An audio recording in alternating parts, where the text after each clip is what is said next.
Hello everyone. Transformer क्या होता है? अगर कोई ट्रांसफार्मर ख़राब हो जाए तो कैसे उसकी टेस्टिंग करेंगे? ट्रांसफार्मर की कौन सी प्राइमरी वाइंडिंग होती है, कौन सी सेकेंडरी वाइंडिंग होती है, इन सब चीज़ों की टर्मिनल्स की पहचान करना आज हम बताएंगे। और ट्रांसफार्मर की प्राइमरी वाइंडिंग का प्रतिरोध और सेकेंडरी वाइंडिंग का प्रतिरोध यानी रेसिस्टेंस क्या सेम होता है या अलग अलग होता है, उसके बारे में डिस्कशन करेंगे। इसके साथ साथ number of turns primary winding के, सेकेंडरी वाइंडिंग के, प्राइमरी वाइंडिंग के वायर की थिकनेस, सेकेंडरी वाइंडिंग के वायर की थिकनेस, इन सभी चीज़ों के बारे में आज के इस वीडियो में देखेंगे। ट्रांसफार्मर एक बेसिकली इलेक्ट्रिकल या इलेक्ट्रॉनिक्स डिवाइस है। इसका बेसिक पर्पज़ वोल्टेज के ट्रांसफॉर्मेशन के लिए होता है। इसकी प्राइमरी और सेकेंडरी पर पावर का मान लगभग सेम होता है, अगर कोई इसमें पावर लॉस ना हो तो इसका बेसिक यूज होता है कि अगर हाई वोल्टेज है तो उसे लो वोल्टेज में कन्वर्ट करना, और लो वोल्टेज है तो हाई वोल्टेज में कन्वर्ट करना।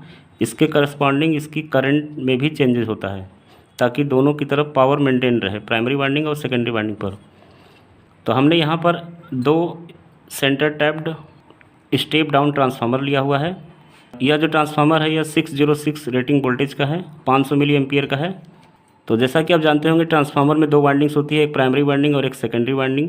और प्राइमरी वाइंडिंग में ट्रांसफार्मर के कॉइल्स के फेरों की संख्या ज़्यादा होती है as compare to secondary winding, अगर ट्रांसफार्मर स्टेप डाउन है तो। और अगर स्टेप अप ट्रांसफार्मर बनाना होगा, जैसे पावर हाउस में या बिजली विभाग में इस्तेमाल होता है, तो उसकी प्राइमरी वाइंडिंग में नंबर ऑफ़ टर्न्स की संख्या यानी फेरों की संख्या सेकेंडरी वाइंडिंग के फेरों की संख्या से प्राइमरी की कम होती है, सेकेंडरी की ज़्यादा होती है। तो हमारे पास यह ट्रांसफार्मर है। इस ट्रांसफार्मर को चेक करना है कि यह ट्रांसफार्मर सही है या ख़राब है, और इसकी प्राइमरी पर कितना प्रतिरोध है, सेकेंडरी पर कितना प्रतिरोध है, और प्राइमरी वाइंडिंग कौन सा है, सेकेंडरी वाइंडिंग कौन सा है। तो जैसा कि आप देख रहे हैं कि इसमें एक साइड में ट्रांसफार्मर के 2 वायर है और दूसरे साइड में इसमें 3 वायर है। तो जहाँ पर 2 वायर है यह प्राइमरी वाइंडिंग है और 3 वायर वाला सेकेंडरी वाइंडिंग है। अगर चेक करना हो कि कौन सा प्राइमरी है कौन सा सेकेंडरी है तो मल्टीमीटर के द्वारा भी टेस्ट कर सकते हैं, अगर वायर की संख्या ना देखें तो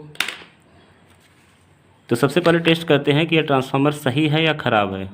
बेसिकली अगर कोई ट्रांसफार्मर सही होता है तो इसकी प्राइमरी वाइंडिंग पर जैसे यह 2 वायर है तो इस वायर और इस वायर के बीच में अगर कंटिन्यूटी चेक करेंगे तो इसकी कंटिन्यूटी में साउंड आएगा, इसका मतलब है कि इसमें कनेक्शन है। और सेकेंडरी वाइंडिंग्स के तीनों टर्मिनल्स का आपस में चेक करेंगे तो इसमें भी कंटिन्यूटी बताएगा, यानी साउंड बीप होगा, इसका मतलब कि ट्रांसफार्मर सही है। अगर प्राइमरी वाइंडिंग और सेकेंडरी वाइंडिंग के किसी भी वायर के बीच में कंटिन्यूटी चेक करने पर उस पर भी अगर साउंड का बीप हो रहा है तो इसका मतलब ट्रांसफार्मर ख़राब है, इसके अंदर शॉर्ट सर्किटेड हो चुका होगा, जिससे प्राइमरी का सेकेंडरी से कनेक्शन हो गया है, जिसकी वजह से यह ट्रांसफार्मर शॉर्ट हो जाता है और ट्रांसफार्मर ख़राब होगा। ट्रांसफार्मर के प्राइमरी वाइंडिंग और सेकेंडरी वाइंडिंग के बीच में किसी भी केस में मेटालिक कनेक्शन या कंडक्टिविटी का कोई पाथ नहीं होता है। प्राइमरी वाइंडिंग और सेकेंडरी वाइंडिंग के बीच में जो कोर्स लपेटे गए होते हैं इनके थ्रू भी प्राइमरी का सेकेंडरी से कोई कनेक्शन ना होने की वजह से जब भी इसकी कंटिन्यूटी चेक करेंगे वो प्राइमरी से सेकेंडरी के बीच में नहीं बताएगा, तो इसका मतलब ट्रांसफार्मर सही है। अगर ट्रांसफार्मर ख़राब हो जाएगा तो इनके बीच में कंटिन्यूटी का साउंड का बीप आएगा, इसका मतलब है कि ट्रांसफार्मर ख़राब हो चुका है। तो आइए चेक करते हैं कि ट्रांसफार्मर ये सही है या ख़राब है। तो हमने एक मल्टीमीटर लिया, डिजिटल मल्टीमीटर, और इसको हमने कंटिन्यूटी पर सेट कर दिया, कंटिन्यूटी टर्मिनल पर।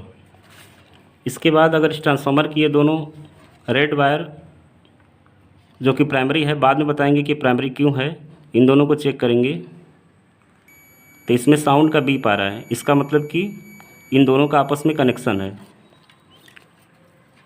और इसके तीनों टर्मिनल्स जो सेकेंडरी वाइंडिंग के हैं इनका आपस में कनेक्शन चेक करेंगे कि इनके कॉइल के बीच में कोई डिसकनेक्शन तो नहीं हुआ है। तो साउंड आ रही है, इसका मतलब कि इसका कॉइल दोनों आपस में कनेक्टेड है, सही है। इसके अलावा ये मिडिल वाली वायर जो ग्राउंड लेवल की है और इसके बीच में चेक करेंगे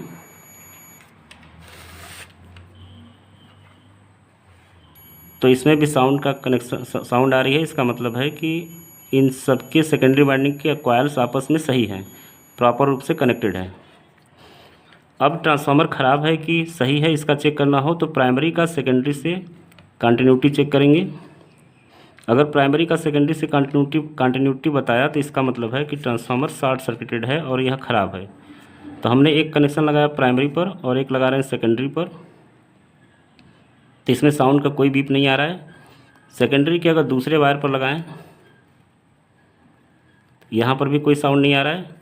तीसरे पर भी अगर लगाएं तो इस पर भी कोई साउंड नहीं आ रहा है। अगर सेकंड वाले वायर का प्राइमरी का कनेक्शन अगर सेकेंडरी से किसी से करें तो इस पर भी कोई साउंड नहीं आ रही है, साउंड नहीं आ रही है, इसमें भी साउंड नहीं आ रही है। तो इसका मतलब यह ट्रांसफार्मर सही है और आपस में कनेक्ट करने पर आइदर प्राइमरी वाइंडिंग और सेकेंडरी वाइंडिंग इसमें साउंड का बीप आएगा। तो इसका मतलब कि यह ट्रांसफार्मर सही है, यह ख़राब नहीं है। इसकी वोल्टेज रेटिंग है 606, जैसा कि आप इस पर देख पा रहे होंगे, इस पर लिखा होगा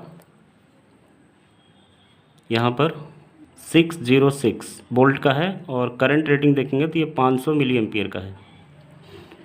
अब हमें ये पता लगाना है कि इस ट्रांसफार्मर का कौन सा प्राइमरी वाइंडिंग है, कौन सा सेकेंडरी वाइंडिंग है। तो बेसिकली प्राइमरी सेकेंडरी के लिए एक ही कॉन्सेप्ट होता है, इसके रेसिस्टेंस को मेजर करना, प्रतिरोध को। तो किसी भी स्टेप डाउन ट्रांसफार्मर का जो प्राइमरी वाइंडिंग होता है उसकी प्राइमरी वाइंडिंग का प्रतिरोध ऑलवेज ज़्यादा होगा as compare to secondary winding. तो हम मल्टीमीटर को टेस्ट सेट कर लेते हैं रेसिस्टेंस मीटर पर, और इस केस में इसका रेसिस्टेंस अगर मेजर करेंगे प्राइमरी वाइंडिंग का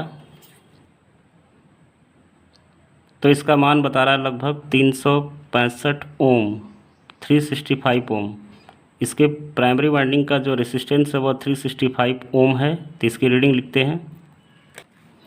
और इसके अगर सेकेंडरी वाइंडिंग के दोनों एंड टू एंड सिरों के बीच अगर रेसिस्टेंस मेजर करें, जैसे ये दोनों वायर एंड टू एंड है और ये ग्रीन वाला वायर मिडिल का वायर है, तो किनारे किनारे के बीच में अगर रेसिस्टेंस चेक करेंगे टर्मिनल के बीच तो इसका मान बता रहा है अप्रॉक्सीमेट 4 ओम। तो इसके सेकेंडरी वाइंडिंग पर जो प्रतिरोध है उसका मान लगभग 3 से 4 ओम है, 3 से 4 ओम, 3 ओम अगर इसे मान लें तो इसकी सेकेंडरी वाइंडिंग का जो प्रतिरोध है RS का मान, RS का मतलब है सेकेंडरी का रेसिस्टेंस, उसका मान है 3 ओम। तो बेसिकली जो स्टेप डाउन ट्रांसफार्मर होते हैं उन ट्रांसफार्मर की जो प्राइमरी वाइंडिंग की जो वायर की थिकनेस होती है वह पतली होने की वजह से और उसमें नंबर ऑफ़ टर्न्स की संख्या ज़्यादा होने की वजह से इसका रेसिस्टेंस ज़्यादा होता है। तो प्राइमरी वाइंडिंग का इन दोनों वायर के बीच में रेड वायर का बता रहा है कि इसका मान 365 ओम है। और सेकेंडरी वाइंडिंग का अगर हम चेक किए हैं तो इसमें इसका वैल्यू बता रहा था अप्रॉक्सीमेट 3 ओम। तो सेकेंडरी वाइंडिंग की जो वायर की थिकनेस होती है वह लगभग ज़्यादा मोटी होने की वजह से इसका रेसिस्टेंस कम हो जाता है और इसमें नंबर ऑफ़ टर्न्स की संख्या भी कम होती है। तो सेकेंडरी वाइंडिंग का जो रेसिस्टेंस होता है स्टेप डाउन ट्रांसफार्मर का वह कम होता है, प्राइमरी वाइंडिंग का ज़्यादा होता है। इसका मतलब है कि यह दोनों रेड वाला वायर यह प्राइमरी वाइंडिंग का है और यह वायर सेकेंडरी वाइंडिंग का है। तो इस प्रकार हम ट्रांसफार्मर की रेसिस्टेंस को मेजर करके प्राइमरी वाइंडिंग सेकेंडरी वाइंडिंग का यह बता सकते हैं कि इसका कौन सा प्राइमरी वाइंडिंग है, कौन सा सेकेंडरी वाइंडिंग टर्मिनल है। तो इस प्रकार किसी भी स्टेप डाउन ट्रांसफार्मर की टेस्टिंग हम कर सकते हैं कि वह ट्रांसफार्मर सही है या ख़राब है, और इसमें यह भी पता लगा सकते हैं कि कौन प्राइमरी वाइंडिंग है, कौन सेकेंडरी वाइंडिंग है। बहुत सारे ऐसे ट्रांसफार्मर होते हैं जिसके सेकेंडरी वाइंडिंग पर वायर की संख्या काफ़ी ज़्यादा होती है, 3 से 4 या 5 होती है, और प्राइमरी पर भी 2 से ज़्यादा संख्या होती है, 3 या 4 होती है। तो प्राइमरी और सेकेंडरी दोनों पर 3 से 4 वायर अगर हों तो उसको भी अगर मेजर करना हो कि कौन सा, पता करना हो कि कौन सा टर्मिनल प्राइमरी है सेकेंडरी है, तो ऑलवेज केवल रेसिस्टेंस को मेजर करके ही चेक किया जा सकता है।